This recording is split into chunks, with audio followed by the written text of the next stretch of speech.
Bienvenue à toi sur cette vidéo et en particulier sur ma chaîne YouTube. Cette vidéo est la première et quoi de mieux que pour introduire une chaîne qui va parler maquillage, skincare, routine, beauté, tout ça, que de venir casser un mythe que tu as certainement déjà entendu si tu te maquilles ou des gens se maquillent autour de toi. Aujourd'hui, je vais venir casser le fameux mythe du le maquillage, ça donne des boutons. C'est certainement le mythe le plus réputé sur ce sujet. Au travers de cette vidéo, je vais plutôt t'expliquer ce qui peut réellement te causer des boutons et qui a un lien direct avec le maquillage. En effet, te maquiller tous les jours pendant 1 mois, 3 mois, 6 mois, 1 an n'aura aucune incidence sur la qualité de ta peau, sur le fait d'avoir des boutons ou non. En revanche, la façon dont tu le fais et ce que tu fais à côté, oui. On va pas perdre plus de temps à introduire et on va passer directement à la cause numéro 1, l'hygiène du matériel. Quand je parle du matériel, je parle évidemment de tout le matériel qui sert à te maquiller, donc matériel ustensile, les pinceaux, les éponges, les brosses et autres que tu puisses utiliser. Ce matériel doit être nettoyé à chaque utilisation. Je sais que ça peut paraître extrêmement chiant, extrêmement perte de temps dit comme ça, mais je peux t'assurer que déjà, à force de le faire, tu vas prendre en rapidité, donc tu vas trouver ça de moins en moins chiant. Et surtout, quand tu verras le résultat directement sur la qualité de ta peau, je t'assure que tu vas vouloir y revenir. Il faut bien évidemment préférer nettoyer ses ustensiles, pinceaux et éponges avec un savon que supporte notre peau du visage. Donc le mieux, ça va être de prendre un savon tolérant qui nettoie quand même bien, on s'entend. Moi personnellement, j'utilise le savon avec lequel je me nettoie le visage en fait. Comme ça, je suis sûre qu'il n'y a aucun problème. Veillez aussi à utiliser un savon qui n'est pas trop abrasif, vous savez, parce que du coup ça peut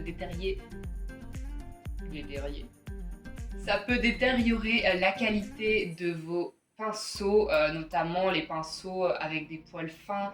Voilà, c'est un peu plus fragile, il faut éviter de les frotter comme des tarés. Il faut éviter d'utiliser des savons qui sont trop agressifs. Pourquoi laver son matériel à chaque utilisation? Tout simplement parce que vous allez venir mettre des produits, donc que ce soit de la poudre, de la crème, du liquide, etc.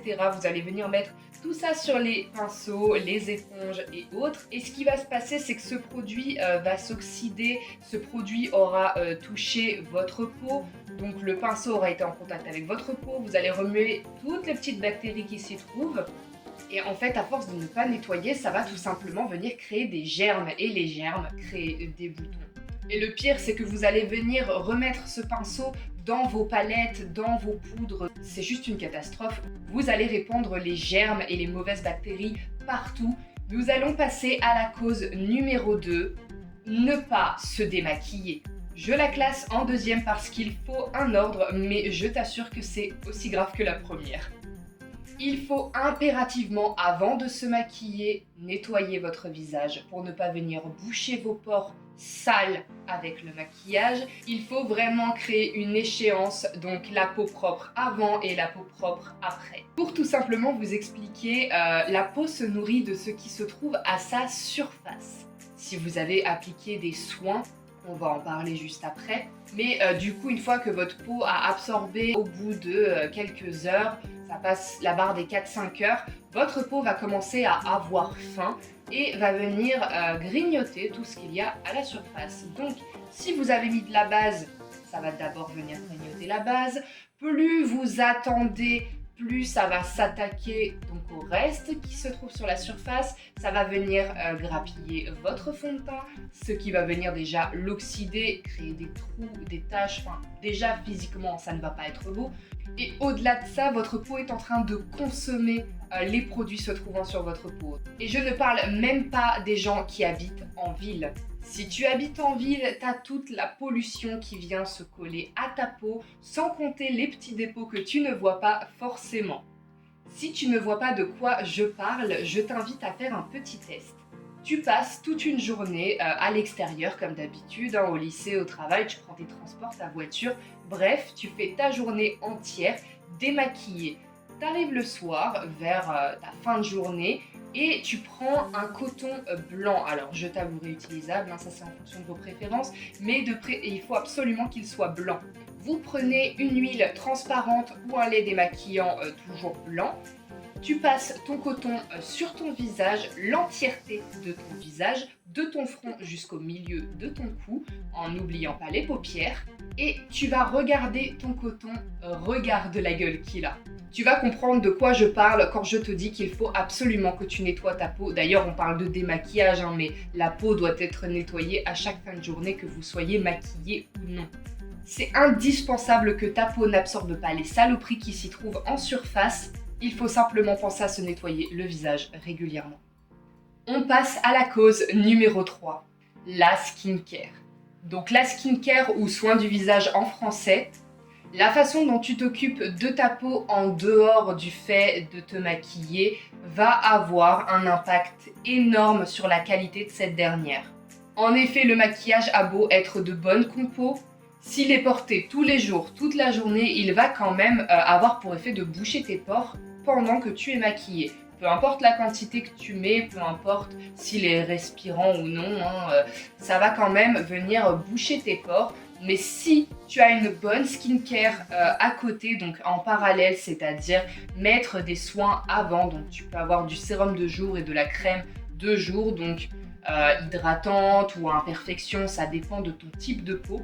Mais ce qui est très important, c'est de venir l'hydrater, l'entretenir. Pour que le maquillage ne fasse pas d'effet néfaste derrière, il faut créer un équilibre. Tu bouges tes pores tous les jours, toute la journée, alors tu as intérêt à mettre le paquet, à bien mettre ta crème le matin, à venir te démaquiller le soir et à venir mettre ta crème de nuit pour régénérer la peau pour le lendemain matin où tu vas venir te relaver le visage, remettre ta crème ou ton sérum de jour, venir te maquiller et le soir, c'est la même. Donc si tu fais bien tes soins avant, tes soins après, sans oublier le démaquillage avant les soins de nuit, tu peux également venir une fois par semaine faire un gommage suivi d'un masque. Donc le gommage va être super pour venir désincruster, enlever toutes les peaux mortes, etc. Et du coup vraiment mettre la peau à nu avant le masque, ce qui va permettre au masque de fonctionner encore mieux. Évidemment, on évite les gommages trop agressifs si on a une peau un peu sensible. Et on utilise un masque en fonction de ses besoins du moment.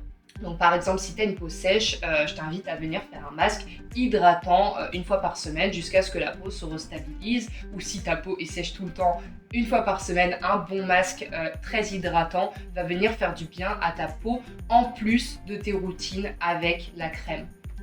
Voilà pour les 3 causes principales qui donnent des boutons, donc c'est directement lié au maquillage, mais ce n'est pas le maquillage en lui-même. Je précise également que l'acné peut être hormonal et si c'est ton cas, que tu n'arrives pas à atténuer tes symptômes même en prenant très soin de ta peau, etc., en utilisant des crèmes, voilà tout ça, je t'invite évidemment à aller consulter un dermato si ce n'est pas déjà fait. Il pourra beaucoup plus t'aider que de simples vidéos de conseils.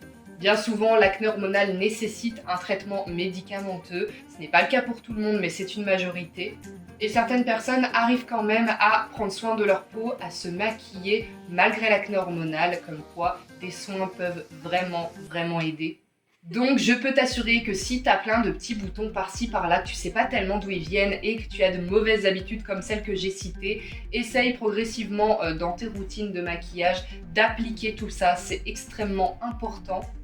Et surtout, tu vas voir une grande différence dans ta qualité de peau générale. Et ça va rendre du coup forcément tes make-up beaucoup plus jolis à voir. J'espère que ces conseils t'auront apporté de l'aide ou de l'information. N'hésite pas à me dire si tu avais une ou plusieurs de ces mauvaises habitudes en commentaire. Et n'hésite pas à t'abonner à ma chaîne, il y aura plein de vidéos qui vont arriver du coup sur la skincare, le make-up, les routines beauté. Et pourquoi pas même par les cheveux, parce qu'avec le parcours des miens, ça a été plutôt riche en expérience. En attendant la prochaine vidéo, je te fais plein de bisous et n'oublie pas, tu es la personne la plus belle de ta vie.